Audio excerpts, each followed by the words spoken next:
Is this on? Apparently not. Is it on? Do you hear it? Doesn't sound like. Hold on. Is the little green light on? It sure is. Oh, or is it yellow light? Green. Needs to be. Oh, no. Okay. It's lively. Testing. Yes, we're on. We're live. My name is Lynette McIntosh, and I'd like to welcome everybody here. Free Eastside is hosting this Bishop Union School District candidates meet and greet. We want to talk to all of our candidates, and we want to find out why are they running for school board. It's a big job. But I'd first like to thank Aaron, Whiskey Creek, and his staff for giving us this beautiful place to meet as a gift to the community.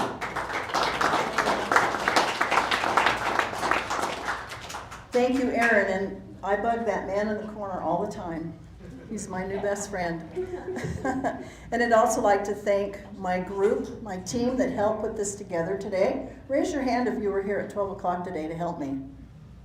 Come on, guys, raise your hands. Okay, all right.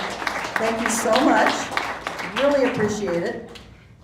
And then I'd like to thank Jason Brown, raise your hand, and Jimmy T. They offered to come, and we are on live stream on Facebook. You are on Facebook now.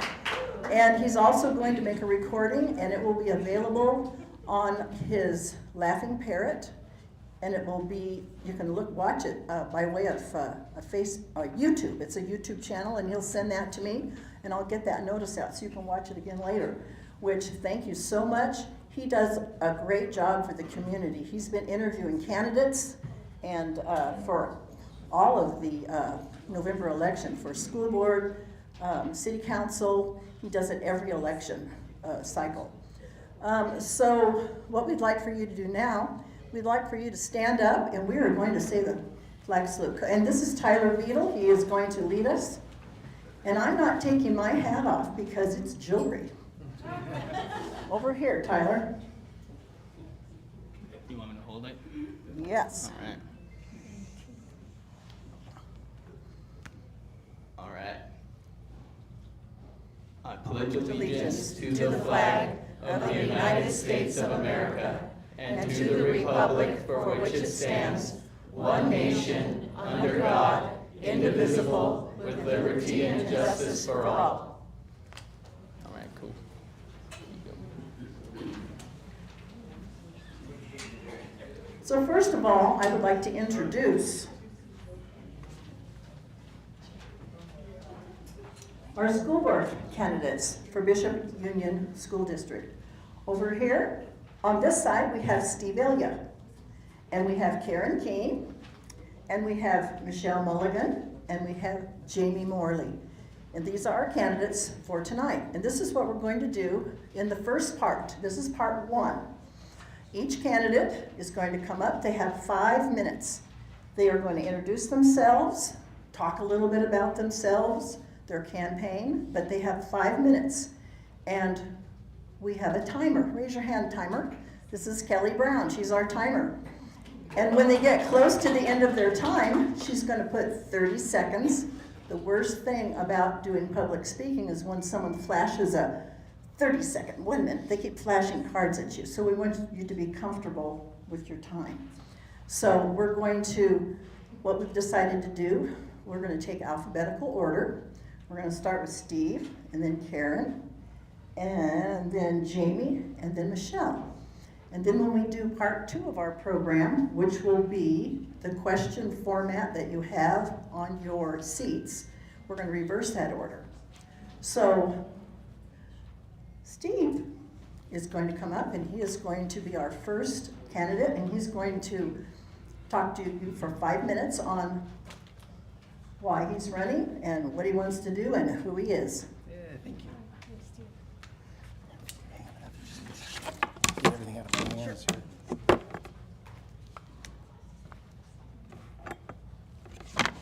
Hold it close to your Yeah. Testing 1, 2. You lost that. Oh, sorry, hang on. I forgot where I was for a moment right there.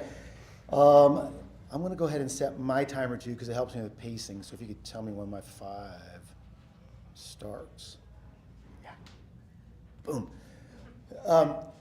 So let me start, even before saying who I am, because I think it's important to me to express that gratitude. Thank you, Lynette, for the warm introduction, and for Eastside for putting this event together. I think it's so important that our community gets the opportunity to interact with candidates, not just for school board, for every office. So thank you so much for all you've done to put this event together. We really appreciate that. And what I also want to remind us is that I'm sure, as I look out at the audience, we've got folks who are all over the political spectrum or from all over the political spectrum.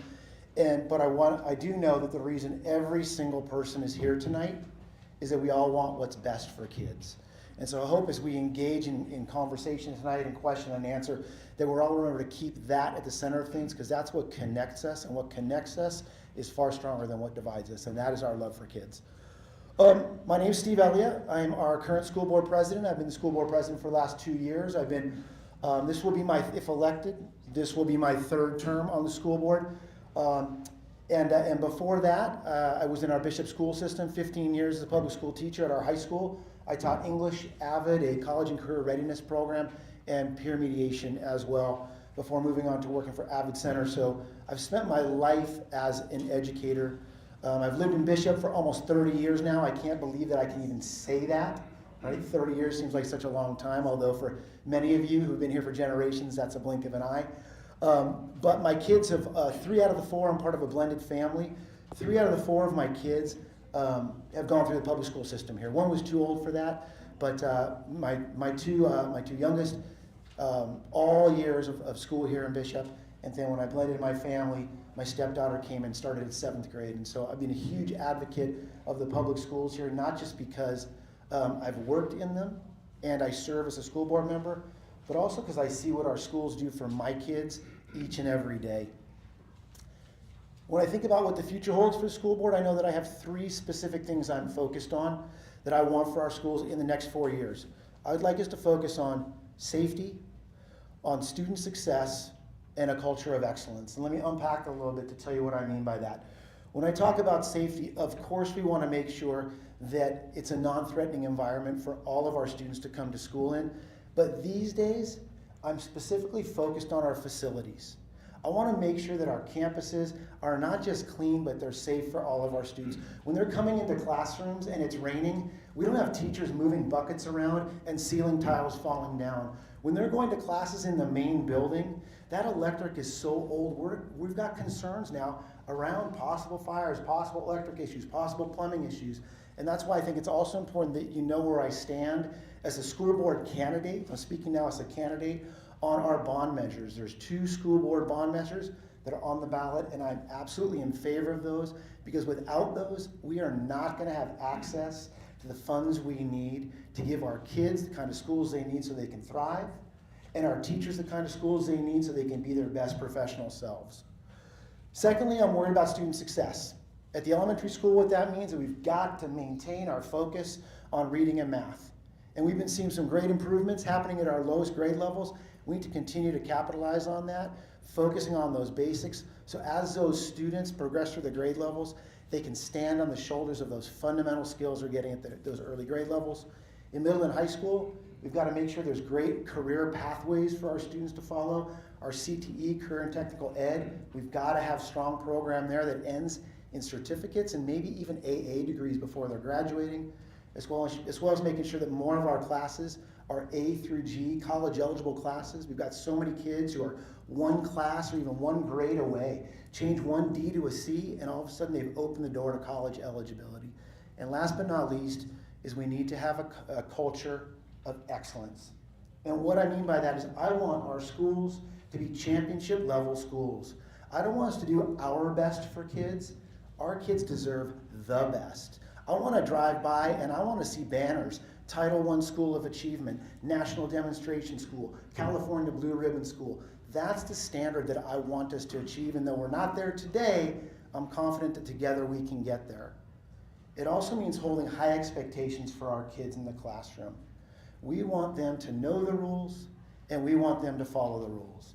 And if they're going to do that in their classroom, we've got to have teachers who enforce the rules and administrators who support teachers when they do that, so that they're not vaping in the bathroom, they're not lining up by the door 2 minutes before the bell rings, but they're using every minute of that instructional time. I see I'm getting my 30-second warning, or perhaps I'm even, oh, there's the bell right there. So I'll close with this. I hope what you'll take away from me is that I believe in the power of our public schools. I believe in possibility and optimism. One of my favorite sayings, it's an African proverb, if you want to go fast, go alone. If you want to go far, go together. And I know that together, the people in this room, the people in the community, the people in our schools, when we work together, we can make big changes happen and we can do great things. Thank you very much for your time.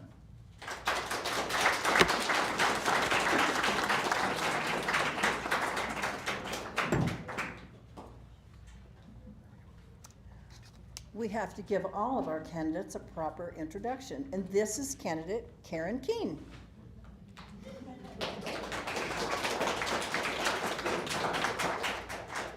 Well, I'm a theater person, so I'm used to a script.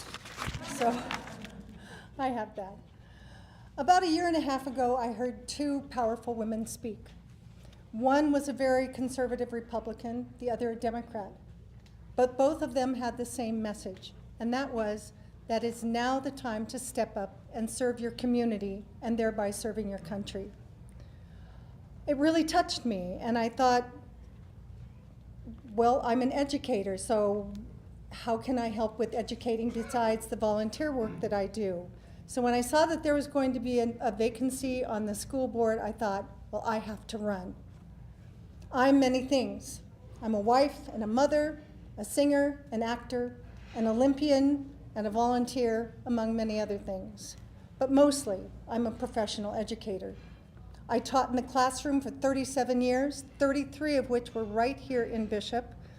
Shortly after retiring, I heard that there was a need for arts education in the elementary school, so I volunteered. This month started my 12th year of volunteering, teaching art in up to 20 classrooms and 450 students a month. I have also volunteered with children, Bishop children through Playhouse 395, and I volunteer every year at the Mill Pond Music Festival doing the children's art activities. So I believe it's accurate to say that Bishop kids are my area of expertise. They're also where my heart is. I know this school system, this district. I know it from the standpoint of a teacher, a parent, and as a regular volunteer. I know what our school population is like. I know where our strengths are and where our challenges are. I know and love these kids. I know the teachers, some for decades. I know many of the administrators. One of the administrators is a former third grade student of mine. I already have a good working relationship with the superintendent. I want to be a part of keeping our school system strong for all those kids and educators I care so very much about. I feel this makes me a most qualified candidate for this position. I believe in public schools. I went to public school my whole life, and my children all attended Bishop schools, K-12, graduating from Bishop High, and they are all very successful adults. I also believe that every parent has the absolute right to choose which educational format they believe is best for their children, whether that be public, private, or homeschooling. But for my family, the choice was Bishop Public Schools. I was asked to address one of the 5 areas of concern on the Price Pew research, and so I chose mental health. The mental health of our students is always a big concern. With the additional problems caused by social media, it has been exacerbated. I have always believed in a hands-on approach with children. The more professionals we can have interact with children, the better. We also need to train students how to look for signs in either themselves or their friends that something is going awry and where to go for help. This is actually being addressed in the Bishop schools through extra mental health professionals being hired and the suicide prevention training being done in classes. I think this is a very good step in the right direction to help our kids. This election is for a seat on the Bishop Unified School District Board of Trustees, public schools. Voting for a person who has 4.5 decades of experience with this district, who cares about kids and teachers on a very personal level, and who actually believes in public schools is a very good choice. So I would appreciate your vote. Thank you.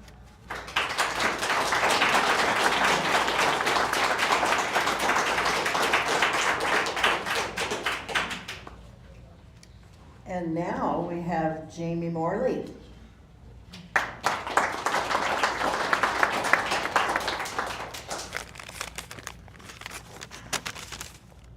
Just quick notes to remind me of what I'm going to talk about. I'm Jamie Morley. I was born and raised here in Bishop, California. I'm actually third generation. My family is, my mother's a car, so if anybody knows the old house on Home Street, that was my great-grandma's house. So I have lots of fond memories of playing in that yard, spending time in that house. I care about this community very much. I went through the Bishop school system from high school until I left my senior year and joined the Marine Corps. I lived down in Southern California for about 8 years, and after I left the Marine Corps, I decided that I wanted to live in Southern California like I wanted a hole in my head. So I decided to move back as fast as I could. I got a job with Mono County, and I've worked there for 20 years. I'm now the District 1 supervisor in Crowley, and have a great crew, love living in the Eastern Sierra and working in the Eastern Sierra, and I love Bishop community. I feel like this is my chance to give back to the community that I love so much. I have 2 daughters that are in the school system, middle school, elementary school, and during the 2020, 2021, and 2022 years, I was at home on my days off on Fridays watching what was distance learning and how much it affected the girls' progress in school, and that was when I decided to run. I feel like I can bring leadership to the school district. I feel like I can bring support for the other school board members, and I wanted to run for my kids, for my community. I've done about everything I can with coaching and refereeing and traveling sports. So this, I feel like, was the next step in serving the community. I'm really looking forward to meeting everybody tonight, answering questions in the next round. And thank you for your time, and thank you for showing up.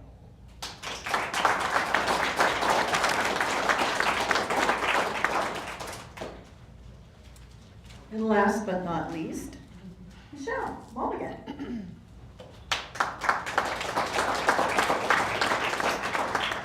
Good evening, everyone. Thank you so much for coming out. This is a fantastic group of people. I love the diversity in this room and the concern for our school system here in our beautiful Eastern Sierra. I was raised here in the Eastern Sierra and have been in the Eastern Sierra for 25 years of my life. My grandparents moved here in the 70s, and my parents went through Bishop Unified School District and graduated from BUHS. They're even here tonight. And we also have a rooted love for the heritage that this has left on my family. My parents chose to raise my sister and I here in the Eastern Sierra based on small town values, low crime rates, and being also just an area that you can really, like, you can know the people in the grocery store, you can know the people that are servicing your car, you can know the people that are cutting your hair. That small town community doesn't exist when you go outside of Bishop. And when I look back now, I had one of the most cherished childhoods that you can have here in California. When I was 8 years old, my parents decided to pull out my sister and I from the public school system here when they felt the standards and the excellence really focusing on the academics were really on the start of the decline in the late 90s in our California public systems. Not that it was a terrible structure, just it was a little starting to deviate. And focused on my sisters and I's education through homeschooling. I basically taught myself from 7th grade on and graduated in 2009 from homeschooling with honors and achieving every single California high school credit necessary to go on to Saracoso College, and excelled at Saracoso College when I enrolled there. Focusing back on to the schools here, I really didn't get that again until my husband and I decided to move back to the area in 2018. and really started looking at schools in the perspective of now being parents of 2 daughters and 1 on the way. And my oldest is special needs nutritionally. And so we navigated our BUSD in trying to set up the best care possible in getting her a structured learning in 1st grade. And she really did have a great first year. The schools were very responsive and being able to get her accommodated and feel like she had a good learning experience that 1st grade year.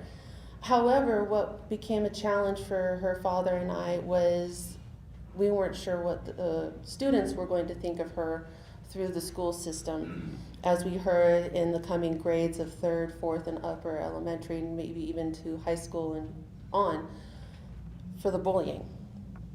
She had already gone through such a traumatic ordeal as a young child. We didn't want to add that to her mental health, being any roadblocks that she would need to navigate. So her father and I decided to withdraw her and start homeschooling her at the 2nd grade. And also at the time, we were then starting to put in our 2nd daughter, and she was starting to go through just fine, and then 2020 hit.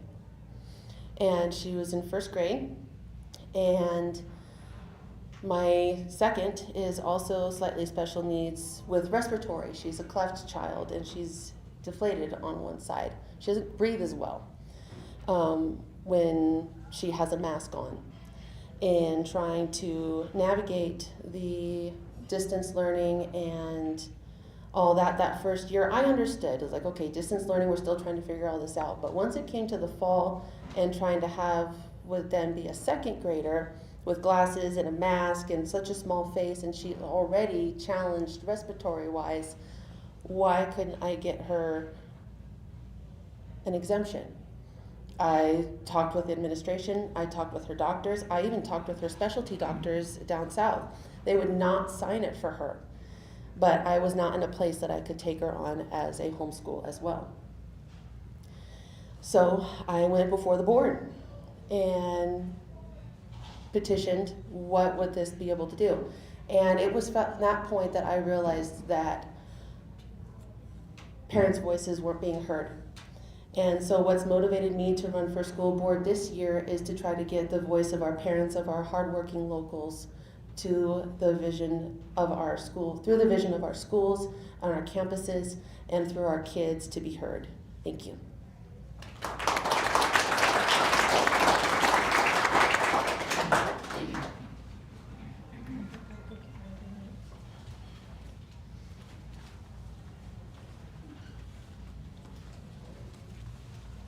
Good evening, Howard Lewald talking with you.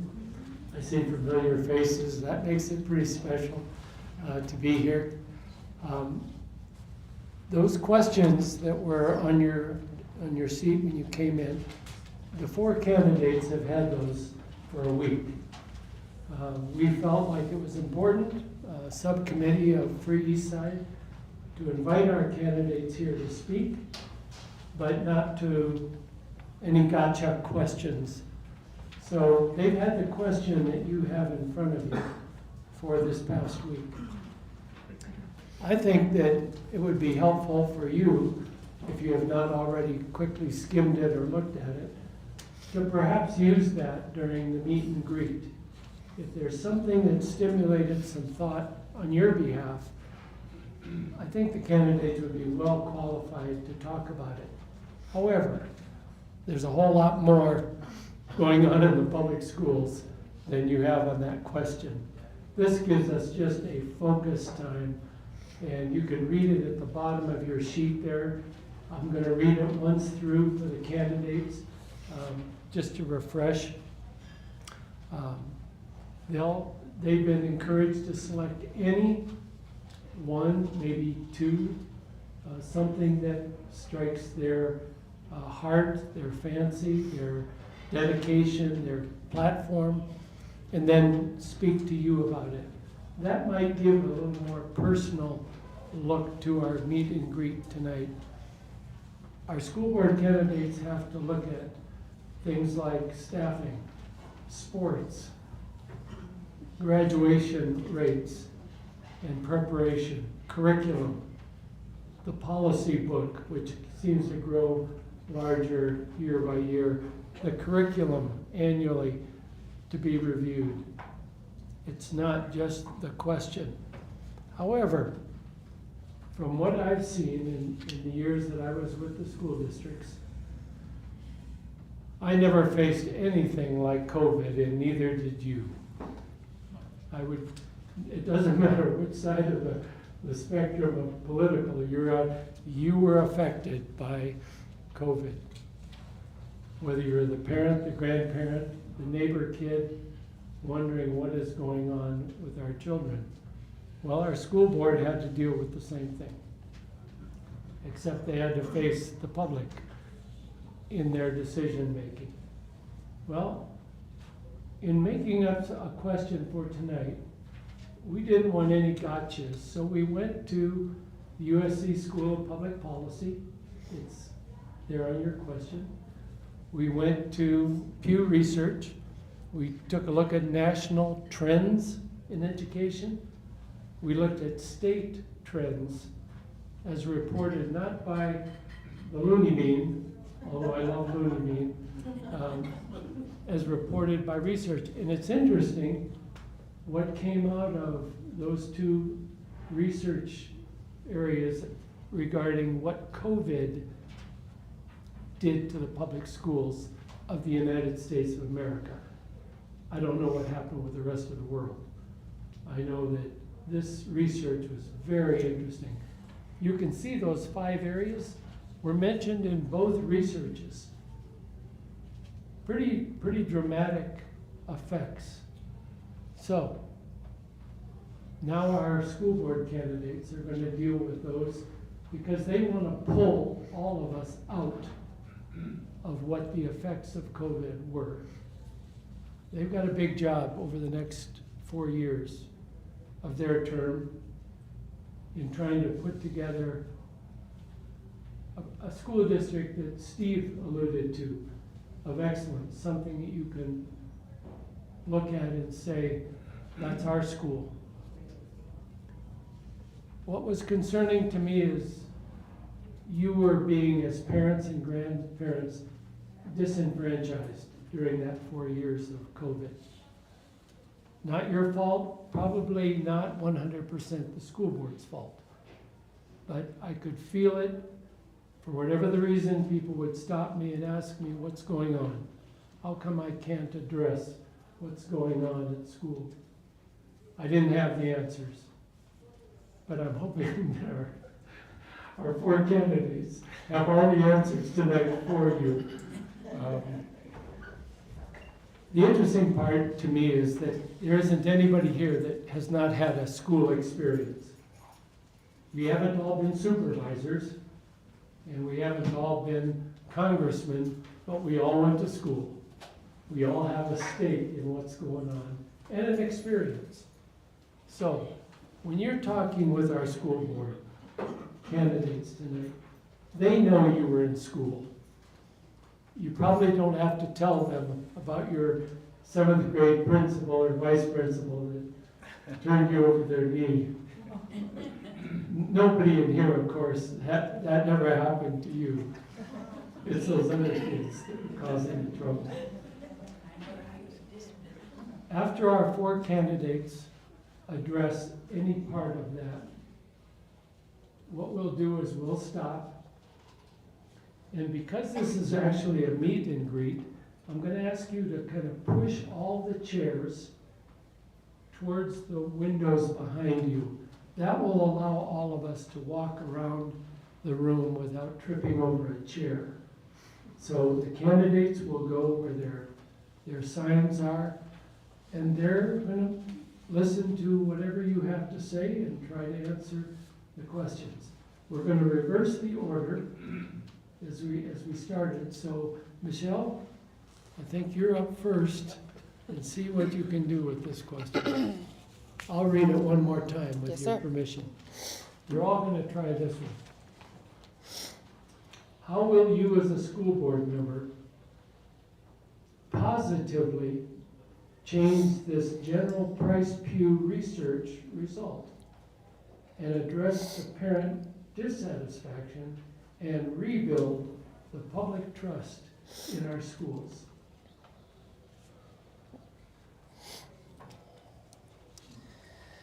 All right.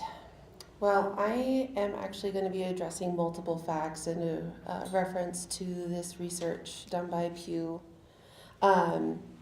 addressing the falling test scores, increasing number of poor student behaviors, and the bullying in and out of school, I believe are kind of, and the mental health. Really, it all kind of stems from one root thing, if you really want to take it all at once. But one of the things that I know I didn't have to struggle with as much as a child going through the public school system as these kids do these days are the smartphones. I was happy to find in the news that we do have some new legislation put forth by our governor that he wants to see a reduction or a abolition of cell phones on campuses by 2026. I am absolutely in favor of coming forth with a policy for the 2025-26 school year, year ahead of schedule, of making sure that BUSD has policies that will align with those policies. In results, I think, of reducing the cell phone usage on campus, we'll see an improved atmosphere, improved community efforts amongst the students. I believe the bullying in and out of, at least in school, will at least be reduced with not having as much access to their phones, and also a higher concentration in educational hours and being able to raise those test scores. When we are able to focus our children's attention 100% as much as possible during the hours of school, they have a better outlook on how they feel about their educational efforts. When they're constantly distracted by this new thing, this shiny new thing, he said this, she said that, that's coming up on social media, it's a divided attention. And it's time to school, it's time to do school. And I'm running into that as a third grade teacher over at the co-op. So being able to have my first experience with a classroom of students this year has been eye-opening. When we see also with the poor student behaviors, I think also just having a well-understood structured discipline system, not only for students, but also understood by teachers and administration, and know that that doesn't waver or falter in any given situation. If you meet the parameters that would happen, this is your set course of punishment. And then this is what we do afterwards. I think being able to have those clearly laid out and enforced is going to be one of those things that help pull us out of COVID, having those standards available and also keeping our children's focus with reduced screen time. So, thank you.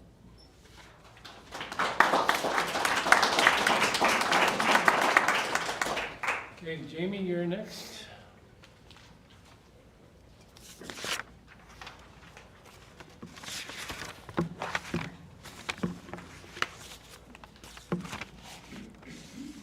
Okay, we were told to focus on one of the 5 questions. One, I wanted to address as a potential school board member and how I can positively change the general Price Pew research results and address the parental dissatisfaction and rebuild public trust in schools is the chronic absenteeism. As far as that topic goes, chronic absenteeism is considered a student that's gone for 18 days or more, or 10% of the school year. First of all, you have to find out who the kids are and where they are and why they're not coming to school. You need to, which shouldn't be a hard thing to do because it's a small school district and a smaller number of kids compared to like an LA County or something like that. You need to get in contact with them, their parents, or their guardians, and start to hold people accountable for kids not coming to school. We have to work together with all the members of the community and come up with a plan or a program and stay up to speed on these absences. In 2019, our school absenteeism was 13.1%. After the COVID state mandates, it's now over double that at a whopping 33.6% currently. There are also similar districts to us in all those categories that are doing much better. And we should not be afraid to reach out and ask them what they're doing that's working and maybe take on some of those policies too. I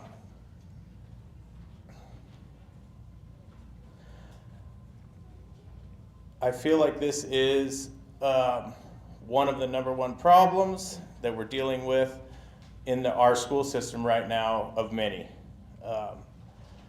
But I feel like if we can fix this problem, it'll address the other problems too. Lower test scores. If you're not at school, you're missing out on tests and class time to get better scores on tests, which obviously would affect the graduation rate too. Right now, the graduation rate is at 85.9%, which is below the state average slightly and should be closer to 90%, like it was in 2019. I feel like with some changes in the leadership at the top, with some people that truly only care about the students' well-being and their education and have skin in the game, and some common sense approach policies, in a few years we can have it turned around. That's why I'm standing here tonight and asking for your vote. I thank everybody for coming, and I thank you for your time.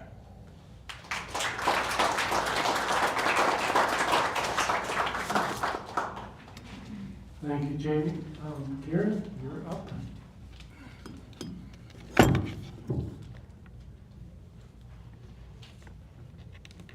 Sorry, I have this in here because I have a trimmer, and if I tried to hold it, it wouldn't be pretty. So, this way I can speak.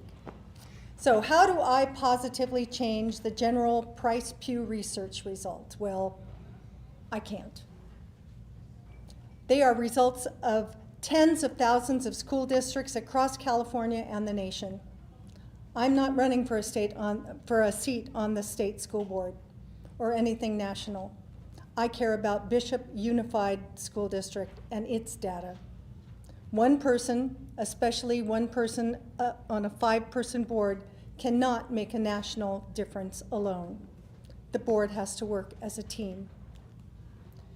We were encouraged to use Google to research the answers for these questions. But again, because it's Bishop that I care about, I did my research not with Google, but by talking to Bishop administrators, counselors, special ed teachers, classroom teachers, and parents. Schools worldwide are still experiencing the effects of COVID on their children's learning. And like all the other districts in California, our test scores are not quite back up to pre-pandemic levels. But to improve this, Bishop children who have lower scores receive extra help in the form of evidence-based math or reading intervention from specially trained teachers. Classroom teachers are also receiving professional development. Additionally, the district has achieved lower class sizes with a cap on K-5 classes at 24. And I will tell you, since I'm in the classes a lot of those classes are way lower than 24. Students from other schools and some other homeschooled children have actually transferred to Bishop schools because we have special ed resources that those schools do not. Now, even with here it goes. Thank you.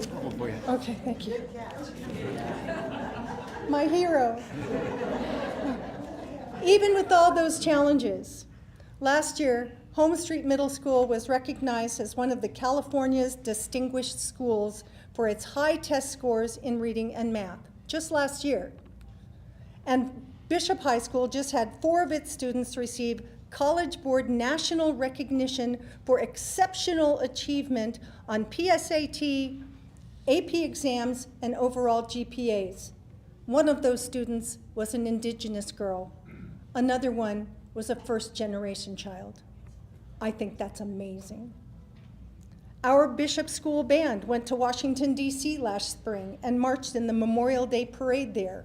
Now, obviously, that doesn't affect test scores, but it's an experience that they will have with them for absolutely ever.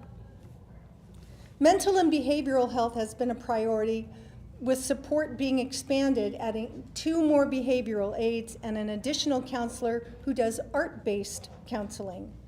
Suicide prevention is taught annually in middle and high school to students and staff.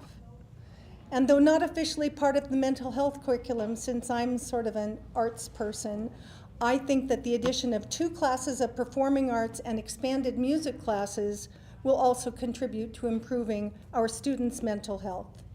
And I agree with the cell phone stuff, absolutely. A list of extra help for our students goes on, way too far for me to address here, but I think you can see that Bishop Unified School District is working hard to help our students in both academics and their socioeconomic growth and health. I'm proud of our district. I'm proud of how, even though we're small, we think big. We have wonderful support for our students with challenges and awesome enrichment activities for all students. I am actually in the classroom with children, and I see happy, eager learning going on. I see truly dedicated and caring teachers and staff working hard to keep those children feeling that way while they're improving their skills. In any business or entity, there will always be some people who are not thrilled, but many who are. The same is true for schools. With open communications and proof of success, like that I've mentioned, as well as the knowledge of all of our programs being implemented to help and enrich our students, I believe that satisfaction and trust should improve. Thank you.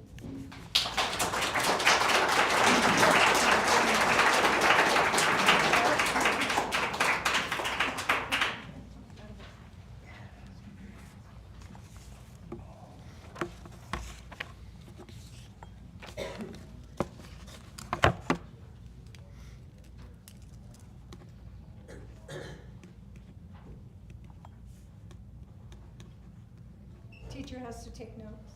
Totally.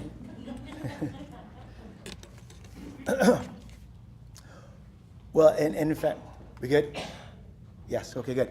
And in fact, I did just write a couple of things down because I'm not quite sure how you 3 got a hold of my notes. But they did, right? And I guess what I want to highlight by that is that, what I heard from the 3 candidates so far is a couple of specifics. There's legislation coming from the state telling us we need to have a policy in place to regulate cell phone use, right? And to limit cell phone use. Absolutely. The state's is mandating that. And like usual in Bishop schools, we're going to be ahead of the curve by putting this in place sooner than when they ask for it. Common sense cell phone regulations for our students so they can be used as a tool in the classroom but are not a distraction. Right? We want to make sure that our kids these days who are carrying one of the most powerful computers in the world in their pocket, don't always, especially for our high school kids, don't put those away when they can use it as a resource for learning, but have clear regulations so it's not a distraction. And absolutely what Jamie said, the focus on chronic absenteeism, absolutely, and this idea of partnering with like schools. I've spent so much time in the Bishop School District visiting other campuses with teams from our schools, teams of teachers, and we come back. And oftentimes what they say is, well, that school's not like ours. We're so remote, or they've got more resources. And what I want us to do is develop partnerships with other schools that don't focus on our difference, but instead capitalizes on their success to make their success our success as well.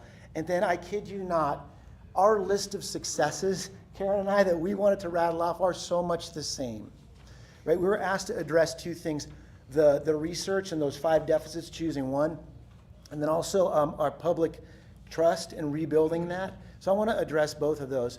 In terms of those 5 areas, I'm not going to choose just one, but I'm going to highlight all of those.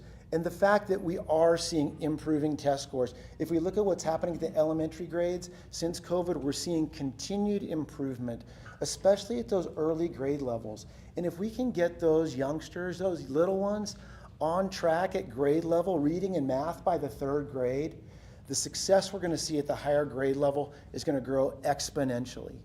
We're keeping class sizes down, and thanks to our superintendent who's making creative, inspired choices about how to allocate our funding, we're not just seeing class sizes staying down next year.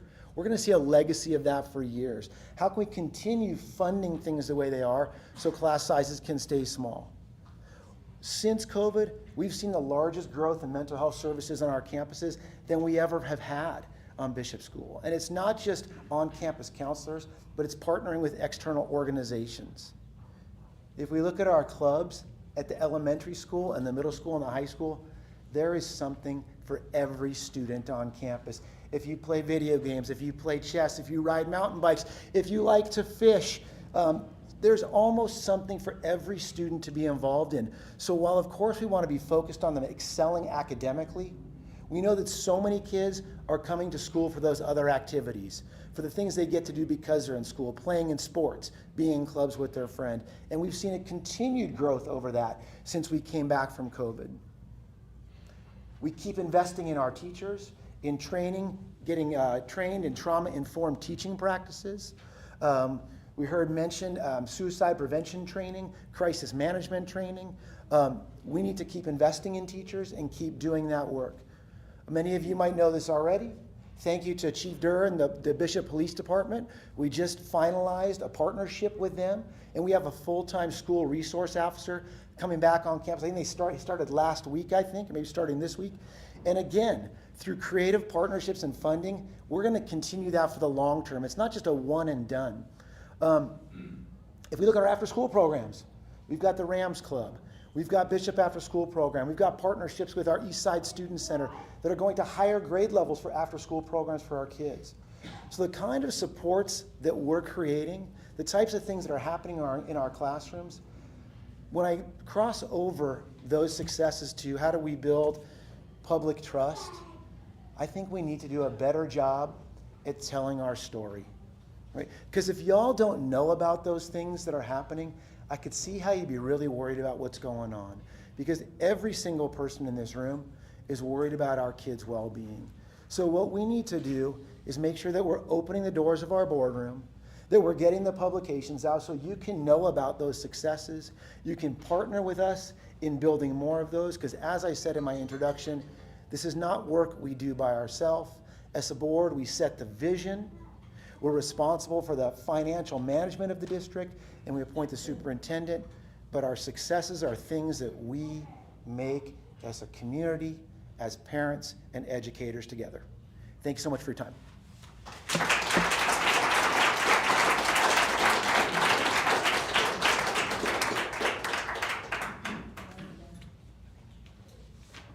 We lost the batteries. Are we still on? Yeah. Okay. This was not a community forum or town hall, so to speak. Our goal was to get you to see the personal response of these candidates. And I'm sitting here listening, and I'm hearing personal stories as well as personal response. And I'm hoping that over the next 15, 20 minutes, however long you can stay, that you would use that personal connection that you heard to perhaps stimulate some more meet and greet type of questions. That does conclude the opening part of it, so I'm going to ask you to do something for me so that we're not going to be tripping over each other. While the candidates get up and go back to their corners, I would like a couple of folks to take the chairs and just move them carefully towards the doors to create space up here. Thank you very much.